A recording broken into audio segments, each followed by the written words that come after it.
Okay. So we continue with imperfect markets. And we said there's imperfect market because there's imperfect knowledge or imperfect information. Another example about imperfect knowledge is the market for second-hand cars. You know what second-hand cars are, right? The cars that have been used. Okay. So this type of cars, there's always there's always asymmetric information. Because the owner of the car knows the worth of that car. But the buyer, that individual who wants to buy the car, doesn't know. He doesn't know if the car is in good shape or not. Well, you can even check if it's in good shape or not. But there are some things the owner knows that the buyer would not know. Do you get the point? Yeah. So there is information gap. So an example of an information gap is the market for second-hand cars, which is supposed to be perfect, but it's not perfect because of information gap or information failure. So I wrote the market for second-hand cars. The above market is an example of where asymmetric information occurs. In the market for second-hand cars, there's asymmetric information. Why? Because we have the buyer and the seller. The seller knowing more than the buyer, which is reality is. So according to George Akerlof in 1970, he argued that for George Akerlof, he felt the collapse of the second-hand cars is because there's asymmetric information in that market. Because it's a market too. Second-hand cars, where they sell it, in as much as people buy and sell, it is a market on its own. But he felt that the market collapsed based on the fact that there's information gap. That is, according to him, that is his own argument. Do you understand what I'm saying here? No.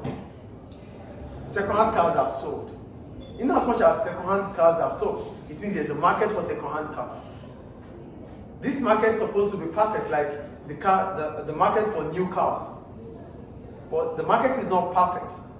According to George Akerlof, that there are some information missing in that market. So buyers do not know most important things about the car. So they don't want to pay higher prices on those cars. They don't want to pay the average price. And sellers do not want to sell at average price. Because the seller knows the car more, yes? Is the average price like the real price? Like it's because of you? No, the average price is the price in between.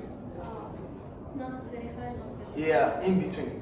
But as a seller, you have a price that you want to sell your car. That is the price you want to sell your car. But as soon as I approached you, when you tell me the price, I'm like, no, second car, no, I can't pay that amount. Maybe I'm paying too much.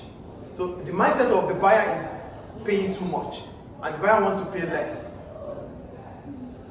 Though we don't know, because information is missing between both buyers and sellers. So that's why the market collapsed, according to him. Please sit down properly. Do you understand? So here, second-hand cars don't know whether an individual second-hand car is a good car or a lemon. So the point is, we don't want to pay that price because we don't know if we're going to enjoy the value for our money. So if I'm going to pay 1,000, does it really worth 1,000 or not?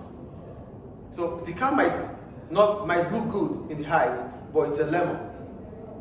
Maybe as soon as I start driving it, I might not be able to enjoy what I paid for. I don't want to regret any amount spent. That is the mindset of the buyer.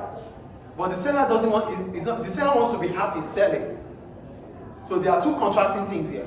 The buyer wants to be happy buying. The seller wants to be happy selling. But who knows who is going to? Someone is going to be worse off. That is the point. The seller doesn't want to be worse off. The buyer doesn't want to be worse off. So nobody wants to give up. Can you just stop that already? Nobody wants to give up or nobody wants to compromise. So that's why the market literally collapsed. Do you understand George Akerlof's point of view? Yeah. His own point of view is that in the market for second-hand car is an example of an imperfect market because there's imperfect information from both the buyers and the sellers. That is his own argument. Any question about that? Well, however, in practice, in reality, the market for second-hand cars still exists. It's still in existence. Why? Number one, because consumers' protection rights is available. So it means consumers are protected by government, by laws. So we won't do anything against the law. So if you are selling your car, you would have understand you would be scared to sell a car that will put you into problem with government. to an individual. So because there's consumer rights, sellers would always want to do things right before they sell. Do you get the point I'm making here? So in practice, we believe that George Akerlof is wrong, that the market does not collapse, that the market is still in existence. And in reality, there's still the market for second-hand cars.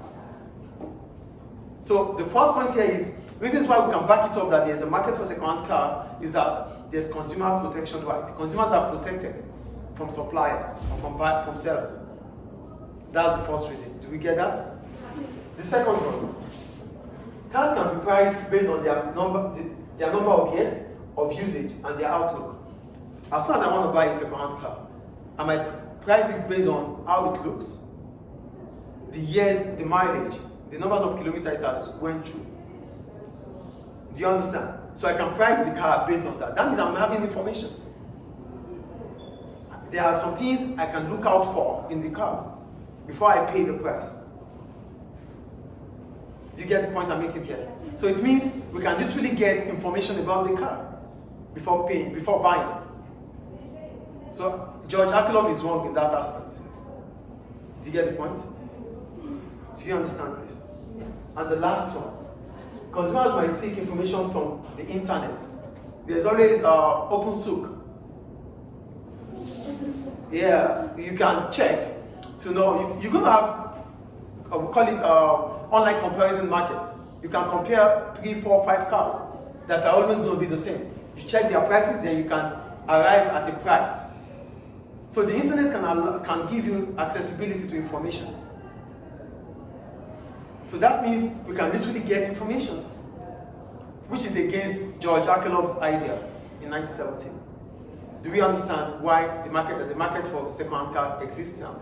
Yes. They exist because there's consumer protection rights. They exist because we can easily we have access to information. They exist because we can buy a car actually based on the look or the mileage. Is it clear? Any questions about that? Thank you. So I took the picture and